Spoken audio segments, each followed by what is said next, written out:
Hi beautiful people, welcome back to my YouTube channel. This is me guys, Sanvin. You are watching Sanvin Stop. तो guys दोबारा से एक नई video लेकर आ चुकी हूँ। आज की जो हमारी video Why no one want to visit India। अच्छा, एक तरफ हम लोग देखते हैं कि फॉरेनर्स वगैरह चाहते हैं कि हम इंडिया जाएं। पाकिस्तानी भी काफी लोग जो है वो अपनी राय का इजहार कर चुके हैं, ख्वाहिश का इजहार कर चुके हैं कि हम लोगों को जो है वो इंडिया देखना है। मेरी तरह मतलब लोगों को ताजमहल देखने का काफी ज्यादा शौक है, तो इसलिए वो भी लोग जो है वो देखना चाहते हैं। लेकिन वहीं पर वीडियो है टू हर्ष की ये वीडियो है, तो वीडियो ओरिजिनल का लिंक डिस्क्रिप्शन के अंदर आप लोगों को मिल जाएगा। लाइक करना है, सब्सक्राइब करना है, दोस्तों के साथ इस वीडियो को शेयर करना है और वजह जानेंगे कि क्यों जो है वो लोग इंडिया विजिट नहीं करना चाहते। जबकि हम लोग न्यूज वगैरह देखते हैं, व्लॉग वगैरह देखते हैं, तो फॉरेनर्स बहुत खुशी से जो है वो इंडिया को विजिट करना चाहते हैं। तो इस वीडियो के अंदर सारी राज खुलने वाले हैं, तो आप लोगों ने स्किप नहीं करना और आप लोगों ने कमेंट करना है कि जो भी चीजें इस वीडियो के अंदर बताई गई हैं क्या वो सच है या झूठ है। तो सारी डिस्कशन साथ वीडियो के लास्ट में करेंगे। Let's jump into the video guys. 1990s के दौर पे गोवा का माहौल कुछ ऐसा दिखता था।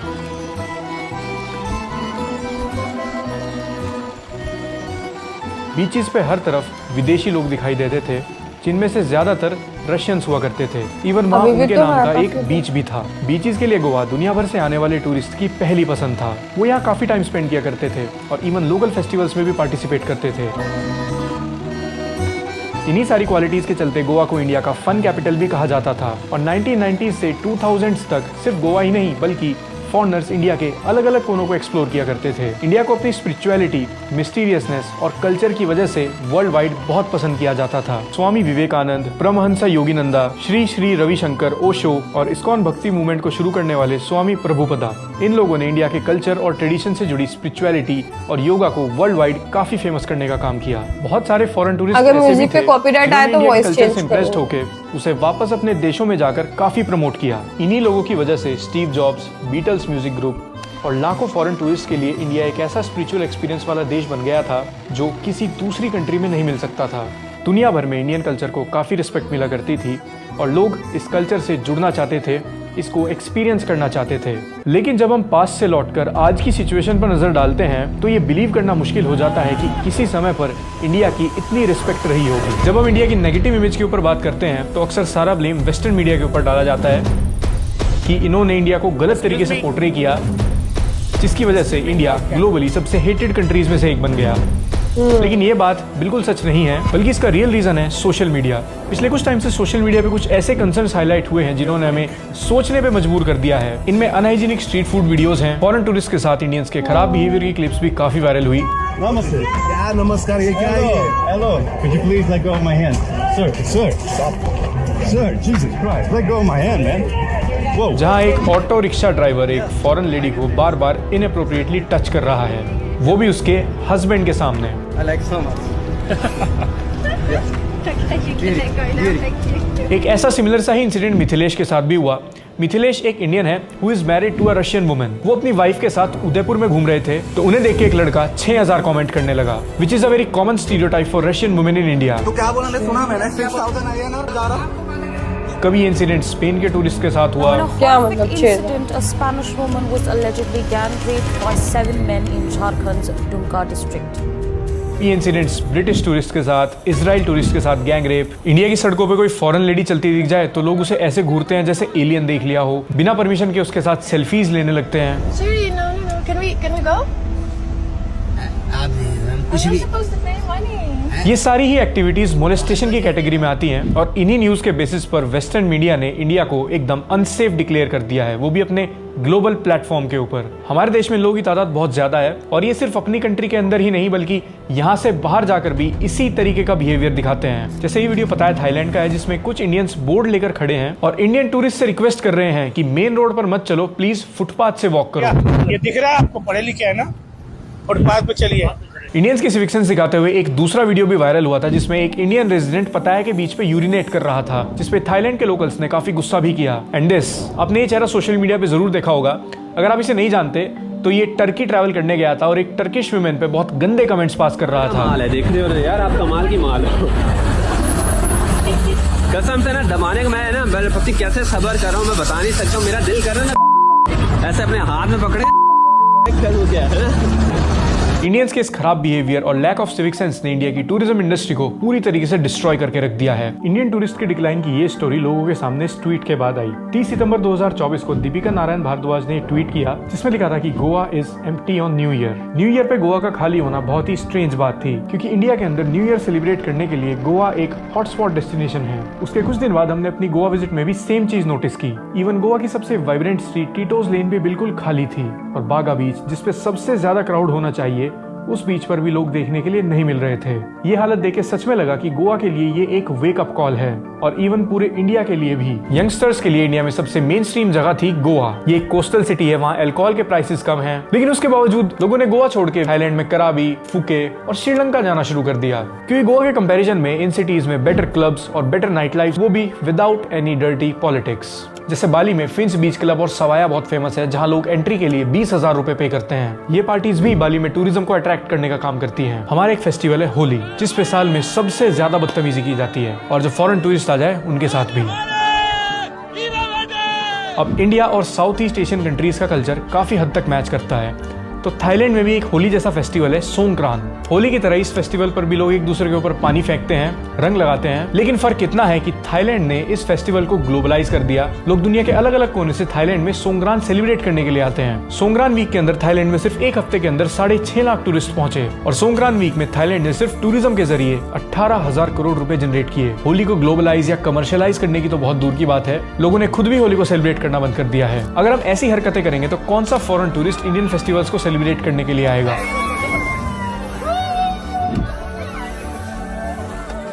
गोवा के अंदर एक सनबर्न फेस्टिवल की शुरुआत हुई थी, जिसने काफी अच्छी पॉपुलैरिटी गेन की और ये बिगेस्ट ईडीएम था, लेकिन लोकल्स की वजह से इसे भी लीगल इश्यूज फेस करने पड़े। लोकल्स का कहना था कि इस फेस्टिवल के दौरान होने वाला वेस्ट, नॉइस पॉल्यूशन यहाँ के एनवायरनमेंट पर बुरा असर डालता है। उनकी डिमांड है कि इसे बंद करा दिया जाए या फिर यहाँ से कहीं और रिलोकेट कर दिया जाए। बिना सनबर्न के तो जैसे सब कुछ साफ सुथरा रहता है, और इन्हीं सब चीजों का इम्पैक्ट नंबर्स पे भी दिखता है। अब आप एक बार थाईलैंड की ग्रोथ ट्रेजेक्टरी देखिए।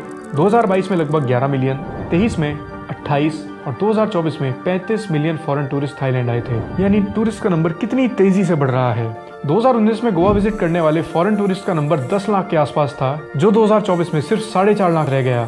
इसका सबसे बड़ा रीजन है कोविड के बाद बना हुआ इंडिया का खराब परसेप्शन। जिन फॉरेन टूरिस्ट से हमने कैजुअल कन्वर्सेशन की, उनका परसेप्शन भी कुछ इसी तरीके का था। As I said, you can see all around the city full of the garbage and not a good quality for the road and these kind of things. But I think this is the nature of India, you know.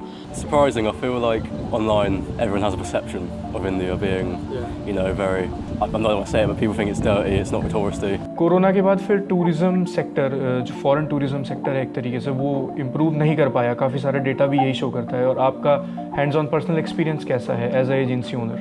Corona के बाद recovery हुआ और 10% भी business वापस नहीं आया है, 90% decline. ये लोग वापस क्यों नहीं आ रहे? कोई बात नहीं कर रहा है इसके बारे में। टूरिज्म मिनिस्ट्री में भी इसकी कोई चर्चा नहीं चल रही है। मतलब ये तो पैनिक सिचुएशन है लिटरली। बहुत सारे लोगों ने तो बंद कर दिया अपना business. Women want to take a trip by themselves और लेडीज का ट्रिप लेके जाना है उनको, लेडीज का ग्रुप में जाना है। तो फर्स्ट क्वेश्चन हमें आता है कि ट्रैवल एजेंसी से कि विमेन का ग्रुप है, इधर 2 एल्डरली विमेन ट्रैवलिंग और 2 यंग विमेन ट्रैवलिंग, और हमें पहले आपका विमेन सेफ्टी का एसओपी चाहिए। और हमारे पास सर एसओपी क्या है विमेन सेफ्टी का? कुछ नहीं है हमारे पास एसओपी। ठीक है, हम क्या बोलते हैं उनको, सर हम ऐसे करेंगे, जब से वो एयरपोर्ट से आएंगे, हमारा जो वेरीफाइड ड्राइवर है, वेरीफाइड होटल है, वेरीफाइड ये है, वेरीफाइड वो है, सब कुछ हम करेंगे। सबका हम जो है कैटेगरी जो है हम चूज करेंगे, 4 स्टार या 5 स्टार चूज करेंगे। हम सेफ्टी इंडिया में कैसे अप्रोच करते हैं? We approach safety with price, we don't approach safety as a basic. देखो, सेफ्टी ऐसी चीज होती है फॉर अ वुमन ट्रैवलर, वो 1 स्टार होटल से लेके 5 स्टार होटल तक वो सेम होना चाहिए। इंडिया में ऐसे है कि 1 स्टार होटल में तो 90% चांसेस है कि आपका एक्सपीरियंस खराब ही होगा।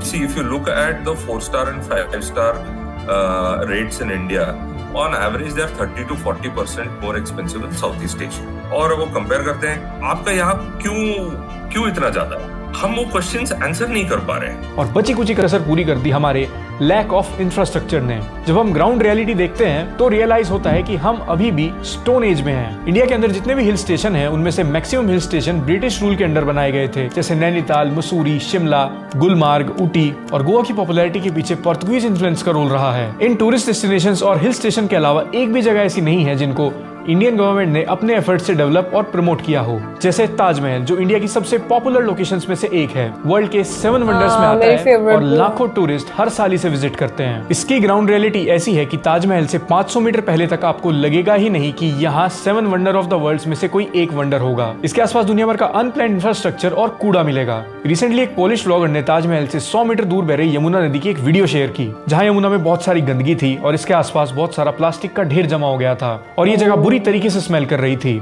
जिसमें उन्होंने अपने व्लॉग में भी कहा कि इंडिया स्टिंक्स सो बैड। अगर देखा जाए तो it is no longer stereotype. शहर के बहुत सारे एरियाज में ड्रेनेज सिस्टम इतना खराब है कि वो बहुत बुरी तरीके से स्मेल करते हैं और इवन वो सिटीज भी बुरी तरह स्मेल करती हैं जिनके पास ग्लोबल एक्सपोजर है, जैसे कि आगरा, जिसमें दुनिया भर के लोग आते हैं। देखो, tourism is all about marketing. अगर आपके पास कुछ भी यूनिक और अच्छा है तो आप उसे एक टूरिस्टिक लोकेशन बना सकते हो। कुछ चीजें अपनी हिस्ट्री की वजह से टूरिस्टिक बन जाती हैं, कुछ चीजें मैन मेड होती हैं जिनको टूरिज्म के पर्पज से ही डेवलप किया जाता है। और इंडिया के पास नेचुरली ऐसी बहुत सारी एडवांटेजेस हैं जिसकी वजह से वो tourism capital of the world बन सके। जैसे हमारे पास दुनिया का सबसे पुराना सिटी है वाराणसी। इसको मार्केट करना कितना आसान है, वर्ल्ड ओल्डेस्ट सिटी। इस फैक्ट की वजह से यहाँ काफी सारे फॉरेनर्स आते भी हैं। ऐसे एक विदेशी टूरिस्ट जब वाराणसी रेलवे स्टेशन पहुंचा तो बोर्ड पर लिखा हुआ था, welcome to the perfect city Varanasi.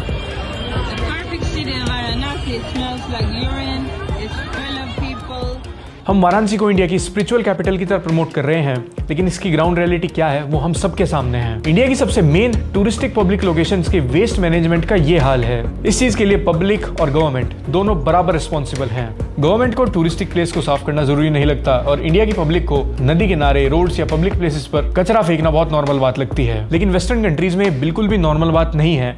इसीलिए हम अक्सर देखते हैं कि टूरिस्ट बाहर से आके हमारी जगहों को साफ करते हैं। उड़ीसा के पुरी के बीचेस को एक जापानीज टूरिस्टर ने क्लीन किया। दूसरे इंसिडेंट में डेनमार्क से आए टूरिस्ट ने सिक्किम को क्लीन करने की इनिशिएटिव शुरू की। और तीसरा इंसिडेंट वृंदावन से सामने आया, जिसमें इस्कॉन से जुड़े फॉरेनर्स ने यमुना नदी के किनारे को साफ किया था। एक तरफ तो हम अपने कल्चर को ब्रैग करेंगे, उस पर प्राउड फील करते हैं, लेकिन जब बात उसकी रिस्पेक्ट करने की आती है तो कोई भी इंसान इनिशिएटिव लेने के लिए तैयार नहीं है। जैसे अभी महाकुंभ हुआ था, दुनिया की सबसे बड़ी रिलीजियस गैदरिंग। लगभग 55 लाख विदेशी लोग भी दुनिया की सबसे बड़ी रिलीजियस गैदरिंग का पार्ट बनने आए थे, लेकिन लोगों ने क्या किया, गवर्नमेंट ने जो बेसिक फैसिलिटीज दी थी जैसे चेंजिंग रूम्स, लोगों ने उन्हें ही टॉयलेट बना दिया। क्या कर रहे हो भैया आप लोग? ये नहीं ये क्या कर क्या रहे हो? ये चेंजिंग रूम है या टॉयलेट है? जिस संगम पे लोग डुबकी लगा रहे थे उसी में गंदगी फेंकने लगे।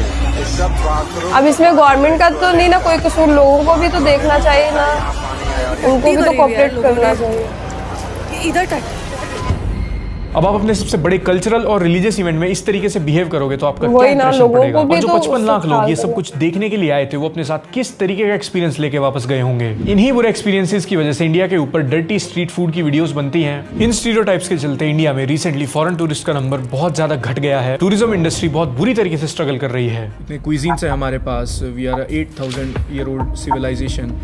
तो ऐसा क्या है कि हम टूरिस्ट को अट्रैक्ट नहीं कर पा रहे हैं? सबके हाथ में सोशल मीडिया हो गया है, सब लोग अवेयर हो गए न्यूज में, तो जो भी नेगेटिव इवेंट्स जो हो रही है इंडिया में वो भी पूरे ग्लोब में फैल जाता है बहुत जल्दी। विमेन सेफ्टी तो एक चीज है, there is a general perception अभी जो फैल रखा है कि इंडिया पूरा कूड़ादान है। हम बहुत रिमोट एरियाज में काम करते हैं, वहां पे भी यही प्रॉब्लम है, अभी कूड़ा हर जगह फैलने लग गया, कोई अकाउंटेबल नहीं है इसमें।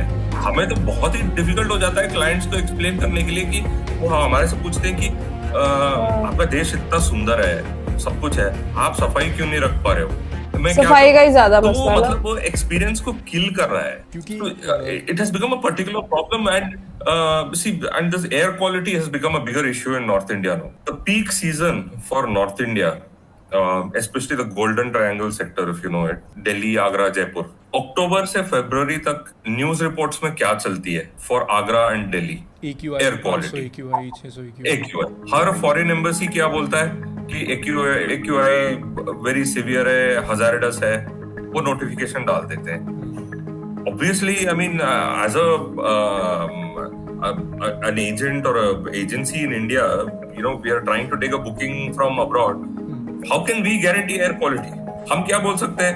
हम आपको सब ना हर जगह ना एयर प्यूरिफायर वाली कार देंगे, एयर प्यूरिफायर वाली होटल देंगे और इसका बिल इतना होगा। ये अनप्रेसिडेंटेड है हर्ष, ये कोई बात नहीं कर रहा है। मेरे को कुछ समझ नहीं आ रहा है कि after 1947 we are facing the biggest crisis in India's tourism sector right now. आज जब लोग इंडिया के बारे में सोचते हैं तो उनके दिमाग में योगा, मेडिटेशन और स्पिरिचुअलिटी नहीं आती। सड़क पे घूमती गायें, अनसेफ स्ट्रीट्स, बेकार सिविक सेंस वाले लोग, स्कैम्स, ये सब आता है। लेकिन क्या आपने कभी सोचा है कि इंडिया के अंदर कितनी ज्यादा पोटेंशियल थी, पर कभी हम अपनी उस पोटेंशियल का यूज कर ही नहीं पाए। इतनी कल्चरल डाइवर्सिटी होने के बाद भी टूरिज्म इंडस्ट्री को हमने हमेशा इग्नोर किया, जबकि इंडिया के पास अपनी डाइवर्सिटी को यूज करने का एक बहुत बड़ा मौका था। हमारे पास 11,000 किलोमीटर की कोस्ट लाइन है, हजारों बीचेस हैं, डेजर्ट है, बर्फीले पहाड़, वेस्टर्न घाट्स और हजारों साल पुरानी सिटीज भी हैं, जिनका आर्किटेक्चर अपने आप में एक मिस्ट्री है। और फिर भी हम इन सब चीजों को 1% पोटेंशियल का भी यूज नहीं कर पाए। इसका एक बहुत अच्छा एग्जांपल है, जब मालदीव्स के साथ कॉन्फ्लिक्ट हुआ था तब कुछ लोगों को सोशल मीडिया पे नेशनल प्राइड दिखाने के लिए याद आया कि इंडिया के पास लक्षद्वीप है और उसे भी एक टूरिज्म डेस्टिनेशन की तरह डेवलप किया जा सकता था। और अगर हिल स्टेशन की बात करें तो भारत में कितनी सारी ऐसी डेस्टिनेशंस हैं जिनके बारे में आप जानते ही नहीं। उत्तराखंड जो बहुत टूरिस्टिक स्टेट है, वहाँ मुनस्यारी, हर्षिल, रानीखेत ऐसे हिल स्टेशंस भी एग्जिस्ट करते हैं। और इंडिया में अगर आप नॉर्थ ईस्ट में जाओगे, जिसे सेवन सिस्टर्स भी कहा जाता है, जिसे बहुत इजीली एक टूरिज्म हॉटस्पॉट बनाया जा सकता था, लेकिन यहाँ इंडिपेंडेंस के इतने सालों के बाद भी रोड और रेलवे नेटवर्क का इंफ्रास्ट्रक्चर तक डेवलप नहीं किया गया। आपने शायद इन लोकेशंस का नाम भी ना सुना हो, जैसे जीरो, हाफलोंग, जुलुक, सबवाल, आइजॉल, बोमदीला, लुंगले, उखरूल। इन सारे हिल स्टेशन पे नॉर्थ ईस्ट के कल्चर, ब्यूटी और फेस्टिवल का ऐसा कॉम्बिनेशन है जो कहीं देखने के लिए नहीं मिलेगा। और ये बाकी टूरिस्टिक लोकेशन जैसे शिमला और मनाली से 1000 गुना बेहतर है। लेकिन लैक ऑफ इंफ्रास्ट्रक्चर और गवर्नमेंट की इग्नोरेंस के चलते इस एरिया को कभी एक्सपोजर ही नहीं मिला। बस जो लिमिटेड सी टूरिस्ट डेस्टिनेशन हमारे पास है, हम उन्हें ही एक्सप्लॉइट करने में बिजी हैं। हालत यहाँ तक पहुंच चुकी है कि ऋषिकेश, मनाली और मसूरी के अंदर वीकेंड्स पे 2-2 दिन का ट्रैफिक जैम रहता है। लोगों को अपनी गाड़ियों के अंदर सोना पड़ता है और होटल रूम में मिलेगा तो वो एकदम ओवर प्राइस रेट्स में। और यहाँ लोगों ने बिना किसी प्लानिंग और रूल्स के कंस्ट्रक्शन कर रखी है। होटल्स का कोई लेआउट नहीं है, जिसका जहां मन गया उसने वहीं पे कंस्ट्रक्ट कर दिया। ये जगह टूरिस्ट को खराब एक्सपीरियंस प्रोवाइड करने लगी है और यही एक बहुत बड़ा रीजन है कि जिसके पास अच्छी स्पेंडिंग पावर है वो फॉरेन जाना प्रेफर करता है।